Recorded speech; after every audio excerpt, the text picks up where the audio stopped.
വിശുദ്ധ മത്തായിയുടെ സുവിശേഷം 21 അധ്യായം 1 മുതൽ 46 വരെയുള്ള തിരുവചനങ്ങൾ. അവർ ജെറുസലേമിന് സമീപം ഒലിവ് മലയുടെ അരികെയുള്ള ഗ്രാമത്തിൽ എത്തിയപ്പോൾ യേശു ശിഷ്യന്മാരിൽ 2 പേരെ വിളിച്ച് ഇങ്ങനെ പറഞ്ഞയച്ചു: നിങ്ങൾക്ക് നേരെ മുന്നിലുള്ള ഗ്രാമത്തിലേക്ക് ചെല്ലുക. അവിടെ പ്രവേശിക്കുമ്പോൾ ഒരു കഴുതയെയും അതിനടുത്ത് അതിൻ്റെ കുട്ടിയെയും കെട്ടിയിരിക്കുന്നത് നിങ്ങൾ കാണും. അവയെ അഴിച്ച് എൻ്റെ അടുക്കൽ കൊണ്ടുവരിക.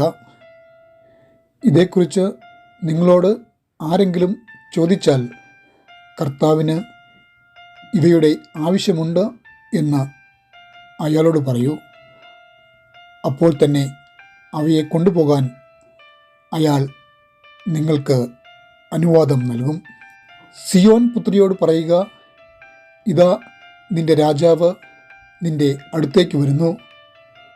അവിടുന്ന് വിനീതനായി കഴുതമേലേറി, അതേ കഴുതക്കുട്ടിമേൽ തന്നെ കയറി നിന്റെ ചാരത്തേക്ക് അണയുന്നു എന്നിങ്ങനെ കർത്താവ് പ്രവാചകനിലൂടെ അരുളി ചെയ്തത് നിറവേറുന്നതിനാണ് ഇത് സംഭവിച്ചത്.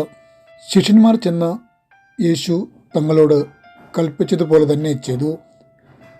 അവർ യേശുവിന് ഇരിക്കാനായി കഴുതയെയും അതിൻ്റെ കുട്ടിയെയും കൊണ്ടുവന്നു. തങ്ങളുടെ പുറംകുപ്പായങ്ങൾ അവയുടെ മേൽ ഇട്ടു. ഒരു വലിയ ജനക്കൂട്ടം തങ്ങളുടെ പുറംകുപ്പായങ്ങൾ വഴിയിൽ വിരിക്കുകയും ചിലർ മരങ്ങളുടെ ചില്ലുകൾ വെട്ടിക്കൊണ്ടുവന്ന് വഴിയിൽ നിരത്തുകയും ചെയ്തു. യേശുവിന് മുമ്പിലും പിന്നിലുമായി നടന്നിരുന്ന ജനസമൂഹം: ദാവീദ് പുത്രന് ഹോസാന, കർത്താവിൻ്റെ നാമത്തിൽ വരുന്നവൻ വാഴ്ത്തപ്പെട്ടവൻ, സ്വർഗോന്നതങ്ങളിൽ ഹോസാന എന്ന് ആർത്തു വിളിച്ചു.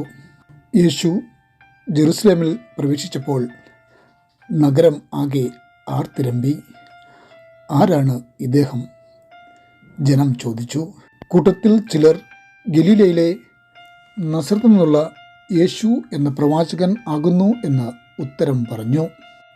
യേശു ദേവാലയാങ്കണത്തിൽ ചെന്ന് അവിടെ വാങ്ങുകയും വിൽക്കുകയും ചെയ്തുകൊണ്ടിരുന്ന സകലരെയും പുറത്താക്കി. നാണയവിനിമയം ചെയ്തുകൊണ്ടിരുന്നവരുടെ മേശകളും പ്രാവുകളെ വിൽക്കുന്നവരുടെ ഇരിപ്പിടങ്ങളും അദ്ദേഹം മറിച്ചിട്ടു. യേശു അവരോട്: എൻ്റെ ആലയം പ്രാർത്ഥനാലയം എന്ന് വിളിക്കപ്പെടും എന്ന് തിരുവെഴുത്തിൽ രേഖപ്പെടുത്തിയിരിക്കുന്നു. നിങ്ങളോ അതിനെ കൊള്ളക്കാരുടെ ഗുഹ ആക്കി തീർത്തിരിക്കുന്നു എന്ന് പറഞ്ഞു.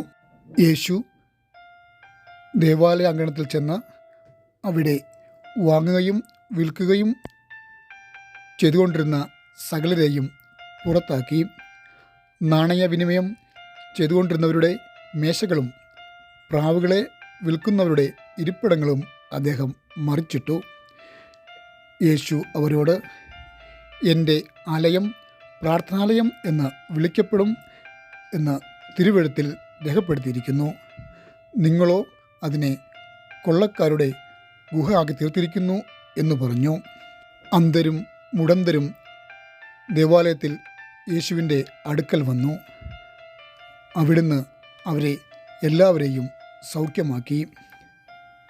എന്നാൽ യേശു ചെയ്ത അത്ഭുതങ്ങളും കുട്ടികൾ ദാവീദ് പുത്രന് ഹോസാന എന്ന് ദേവാലയാങ്കണത്തിൽ ആർത്തു വിളിക്കുന്നതും കണ്ടപ്പോൾ പുരോഹിത മുഖ്യന്മാരും വേദജ്ഞരും ഗോപാകുലരായി. പുരോഹിത മുഖ്യന്മാരും വേദജ്ഞരും ഗോപാകുലരായി. എന്താണ് ഈ കുട്ടികൾ ആർത്തു വിളിക്കുന്നത്? താങ്കൾ കേൾക്കുന്നില്ലേ എന്ന് അവർ അദ്ദേഹത്തോട് ചോദിച്ചു. ഉണ്ട്, കേൾക്കുന്നുണ്ട്, യേശു ഉത്തരം പറഞ്ഞു. ശിശുക്കളുടെയും മുല കുടിക്കുന്നവരുടെയും അധരങ്ങളിൽ നിന്ന് അവിടുത്തേക്ക് സ്തുതി ഉയരുമാറായിരിക്കട്ടെ എന്ന് നിങ്ങൾ ഒരിക്കലും വായിച്ചിട്ടില്ലയോ എന്ന് ചോദിച്ചു.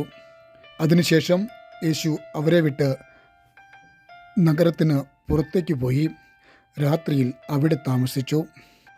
പ്രഭാതത്തിൽ യേശു നഗരത്തിലേക്ക് മടങ്ങുമ്പോൾ അദ്ദേഹത്തിന് വിശന്നു. വഴിയരികെ ഒരു അത്തിവൃക്ഷം കണ്ടിട്ട് അദ്ദേഹം അതിൻ്റെ അടുത്തു ചെന്നു.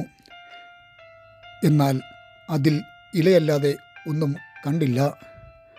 അപ്പോൾ യേശു അതിനോട്, ഇനി ഒരിക്കലും നിന്നിൽ ഫലം ഉണ്ടാകാതിരിക്കട്ടെ എന്ന് പറഞ്ഞു. തൽക്ഷണം ആ മരം ഉണങ്ങിപ്പോയി. ഇത് കണ്ട് ശിഷ്യന്മാർ വിസ്മയത്തോടെ അത്തിവൃക്ഷം ഇത്ര പെട്ടെന്ന് ഉണങ്ങിപ്പോയത് എങ്ങനെ എന്ന് ചോദിച്ചു. അതിനുത്തരമായി യേശു അവരോട്, ഞാൻ നിങ്ങളോട് പറയുന്നു, നിങ്ങൾ സംശയിക്കാതെ വിശ്വസിക്കുന്ന പക്ഷം ഈ അത്തിവൃക്ഷത്തോട് ഞാൻ ചെയ്തത് നിങ്ങൾ ചെയ്യുമെന്ന് മാത്രമല്ല, ഈ മലയോട് പോയി കടലിൽ വീഴുക എന്ന് പറഞ്ഞാൽ അതും സംഭവിക്കും. വിശ്വാസത്തോടു കൂടി നിങ്ങൾ പ്രാർത്ഥനയിൽ എന്ത് യാചിച്ചാലും അത് നിങ്ങൾക്ക് ലഭിക്കും. യേശു ദേവാലയാങ്കണത്തിൽ പ്രവേശിച്ച് ജനത്തെ ഉപദേശിച്ചുകൊണ്ടിരിക്കുമ്പോൾ പുരോഹിത മുഖ്യന്മാരും സമുദായ നേതാക്കന്മാരും അദ്ദേഹത്തിൻ്റെ അടുക്കൽ വന്നു. എന്ത് അധികാരത്താലാണ് താങ്കൾ ഈ കാര്യങ്ങൾ ചെയ്യുന്നത്? ആരാണ് താങ്കൾക്ക് ഈ അധികാരം തന്നത് എന്ന് ചോദിച്ചു. അതിന് യേശു, ഞാനും നിങ്ങളോട് ഒരു ചോദ്യം ചോദിക്കും. നിങ്ങളതിന് ഉത്തരം നൽകിയാൽ എന്ത് അധികാരത്താലാണ് ഞാൻ ഈ കാര്യങ്ങൾ ചെയ്യുന്നതെന്ന് ഞാനും നിങ്ങളോട് പറയാം. സ്നാനം നൽകാനുള്ള അധികാരം യോഹന്നാന് ലഭിച്ചത് എവിടെ നിന്നാണ്? സ്വർഗത്തിൽ നിന്നോ അതോ മനുഷ്യരിൽ നിന്നോ? അവർ അതിനെപ്പറ്റി പരസ്പരം ചർച്ച ചെയ്തു. സ്വർഗത്തിൽ നിന്ന് എന്ന് നാം പറഞ്ഞാൽ പിന്നെ നിങ്ങൾ യോഹന്നാനിൽ വിശ്വസിക്കാതിരുന്നത് എന്തുകൊണ്ട് എന്ന് അദ്ദേഹം നമ്മോട് ചോദിക്കും. മനുഷ്യരിൽ നിന്ന് എന്ന് പറഞ്ഞാലോ നാം ജനത്തെ ഭയപ്പെടുന്നു. കാരണം അവരെല്ലാം യോഹന്നാനെ ഒരു പ്രവാചകനായിട്ടാണ് കരുതിയിരിക്കുന്നത്. അവർ ഒടുവിൽ യേശുവിനോട് ഞങ്ങൾക്ക് അറിഞ്ഞുകൂടാ എന്ന് ഉത്തരം പറഞ്ഞു. അപ്പോൾ യേശു, എന്ത് അധികാരത്താലാണ് ഞാൻ ഈ കാര്യങ്ങൾ ചെയ്യുന്നത് എന്ന് ഞാനും നിങ്ങളോട് പറയുന്നില്ല എന്ന് മറുപടിയും നൽകി. ഒരു മനുഷ്യന് 2 പുത്രന്മാർ ഉണ്ടായിരുന്നു. ഒന്നാമൻ്റെ അടുക്കൽ ചെന്ന് അദ്ദേഹം, മകനെ, ഇന്ന് നീ എൻ്റെ മുന്തിരിത്തോപ്പിൽ പോയി വേല ചെയ്യുക എന്ന് പറഞ്ഞു. ഞാൻ പോകില്ല, അവൻ മറുപടി നൽകി. എങ്കിലും പിന്നീട് തൻ്റെ തീരുമാനം മാറ്റി അവൻ മുന്തിരിത്തോപ്പിൽ പോയി വേല ചെയ്തു. അദ്ദേഹം മറ്റേ മകനോടും അതേ കാര്യം തന്നെ ആവശ്യപ്പെട്ടു. ഞാൻ പോകാം അപ്പ എന്ന് അവൻ പറഞ്ഞെങ്കിലും അവൻ പോയില്ല. ഈ 2 പേരിൽ ആരാണ് പിതാവിൻ്റെ അഭിഷ്ടം നിറവേറ്റിയത്? ഒന്നാമൻ, അവർ ഉത്തരം പറഞ്ഞു. യേശു അവരോട് പറഞ്ഞത്, നികുതി പിരിവുകാരും പാപികളും നിങ്ങൾക്ക് മുമ്പേ ദൈവരാജ്യത്തിൽ പ്രവേശിക്കുന്നു എന്ന സത്യം ഞാൻ നിങ്ങളോട് പറയുന്നു. കാരണം നീതിയുടെ വഴി കാണിച്ചു തരാൻ യോഹന്നാൻ നിങ്ങളുടെ അടുക്കൽ വന്നെങ്കിലും നിങ്ങൾ അദ്ദേഹത്തെ വിശ്വസിച്ചില്ല. എന്നാൽ നികുതി പിരിവുകാരും പാപികളും അദ്ദേഹത്തിൽ വിശ്വസിച്ചു. ഇത് കണ്ടിട്ടും നിങ്ങൾ അനുതപിച്ച് അദ്ദേഹത്തിൽ വിശ്വസിച്ചില്ല. മറ്റൊരു സാദൃശ്യകഥ കേൾക്കുക. ഒരു ഭൂ ഉടമ ഒരു മുന്തിരിത്തോപ്പ് നട്ടുപിടിപ്പിച്ച് അയാൾ അതിനു ചുറ്റും വേലി കെട്ടി. അതിൽ മുന്തിരി ചവിട്ടാൻ കുഴിയും കുഴിച്ചു. ഒരു കാവൽ ഗോപുരവും പണിതു. അതിനുശേഷം ആ മുന്തിരിത്തോപ്പ് ചില കർഷകർക്ക് പാട്ടത്തിന് ഏൽപ്പിച്ചിട്ട് വിദേശത്ത് പോയി. വിളവെടുപ്പ് കാലം സമീപിച്ചപ്പോൾ അദ്ദേഹം തനിക്കുള്ള ഓഹരി ശേഖരിക്കാൻ തൻ്റെ ഭൃത്യന്മാരെ ആ പാട്ട കർഷകരുടെ അടുത്തേക്ക് അയച്ചു. ആ പാട്ടക്കാർ തൻ്റെ ഭൃത്യരെ പിടിച്ച് ഒരാളെ അടിക്കുകയും മറ്റേയാളെ കൊല്ലുകയും മൂന്നാമത്തെയാളെ കല്ലെറിയുകയും ചെയ്തു. പിന്നീട് ആ ഭൂവുടമ ആദ്യം അയച്ചതിലും അധികം ഭൃത്യന്മാരെ അവരുടെ അടുത്തേക്ക് അയച്ചു. പട്ടക്കാർ അവരോട് മുമ്പ് ചെയ്തപോലെ തന്നെ ചെയ്തു. ഏറ്റവും അവസാനം അദ്ദേഹം തൻ്റെ മകനെ തന്നെ അവരുടെ അടുത്തേക്ക് അയച്ചു. എൻ്റെ മകനെ അവർ ആദരിക്കും എന്ന് അദ്ദേഹം പറഞ്ഞു. എന്നാൽ ആ കർഷകർ ഭൂവുടമയുടെ മകനെ കണ്ടപ്പോൾ പരസ്പരം ഇങ്ങനെ പറഞ്ഞു: ഇവനാണ് അവകാശി. വരൂ, നമുക്ക് ഇവനെ കൊന്ന് ഇവൻ്റെ അവകാശം കൈക്കലാക്കാം. അങ്ങനെ അവർ അവനെ പിടിച്ച് മുന്തിരിത്തോപ്പിന് പുറത്തേക്ക് വലിച്ചിഴച്ചു കൊണ്ടുപോയി കൊന്നുകളഞ്ഞു. മുന്തിരിത്തോപ്പിൻ്റെ ഉടമസ്ഥൻ വരുമ്പോൾ അദ്ദേഹം ഈ പാട്ടക്കർഷകരോട് എങ്ങനെ പ്രതികരിക്കും എന്നാണ് നിങ്ങൾ കരുതുന്നത്? യേശു അവരോട് ചോദിച്ചു. അദ്ദേഹം ആ ദുഷ്ടന്മാരെ നിർദാക്ഷിണ്യം നശിപ്പിക്കുകയും പിന്നീട് ആ മുന്തിരിത്തോപ്പ് യഥാകാലം പാട്ടം നൽകുന്ന മറ്റു പാട്ടക്കർഷകരെ ഏൽപ്പിക്കും എന്ന് അവർ ഉത്തരം പറഞ്ഞു.